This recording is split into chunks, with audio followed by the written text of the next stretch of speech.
ఇది బలవంతపు మత మార్పిడి కాదు. మనకు మనముగా ఈ కరపత్రికలు చదువుదాం, బైబిల్ చదువుదాం, దగ్గరలో ఉన్న సేవకులను కలవండి, పాస్టర్లను కలవండి, యేసుక్రీస్తు మార్గముల గురించి ఎంతో తెలుసుకోనండి. తెలుసుకున్న తర్వాతే క్రైస్తవులకు రండి.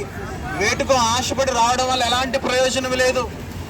మన ప్రవర్తన మార్చుకోవాలి, మన బ్రతుకులు మారాలి, వ్యసనాలు పోవాలి, త్రాగుడు నుంచి, జోదము నుంచి, డ్రగ్స్ నుంచి, గంజాయి నుంచి, మరి అనేకమైన వ్యభిచార సంబంధమైన కార్యకలాపాల నుంచి, అక్రమ సంబంధాల నుంచి మన జీవితాలు, మన కుటుంబాలు మారాలంటే, మన బ్రతుకులు మారాలంటే యేసుక్రీస్తు మనం విశ్వాసం ఉంచాలి.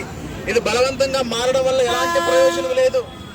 బలవంతపు మత మార్పిడి కాదు. కరపత్రికల్లో రాయబడి ఉన్నది చదవండి, మీ ఇష్టానుసారం ఇష్టపూర్వకంగా చదవండి.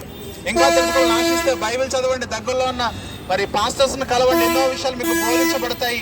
అంతేగాని ఎవరో చెప్పారని బలవంతంగా నమ్ముకోవడం వల్ల ఎలాంటి ప్రయోజనం ఉండదు. ఇది బలవంతపు మత మార్పిడి కాదు. మీ అంతటా మీరుగా, మీ ఇష్టపూర్వకంగా మీరు తెలుసుకోనండి, ప్రభు సన్నిధికి చేరండి. యేసుక్రీస్తే నిజమైన లోక రక్షకుడు. మనందరి పాపముల నిమిత్తం ఈ లోకానికి వచ్చి మనందరి కొరకు ప్రాణాలు పెట్టిన నిజ రక్షకుడు ఆయన.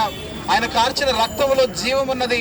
ఆయన కార్చిన రక్తములో మరి నిర్దోషమైన రక్తం అది. మనందరి పాపముల కొరకు మరి ఈ లోకములో ప్రభు మన కొరకు ప్రాణం పెట్టి ఉన్నాడు. దాన్ని గమనించగలుగుదాము. ప్రభు సన్నిధికి చేరదాం ప్రియులారా. బలవంతపు మత మార్పుడు ఏమాత్రం కూడా కాదు ఇది. మన హృదయాంతరంగులో వాక్యమును విని మాలో ఉన్న పాపాన్ని మనం గుర్తించి ప్రభు సన్నిధికి చేరదాం ప్రియులారా. బలవంతపు మత మార్పులకు బైబిల్, క్రైస్తవ్యము ఎప్పుడు కూడా వ్యతిరేకమే.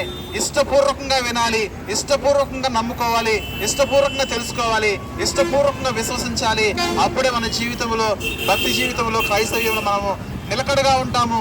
పాపం చేయకుండా పరిశుద్ధంగా బ్రతుకుతాం పిల్లరా.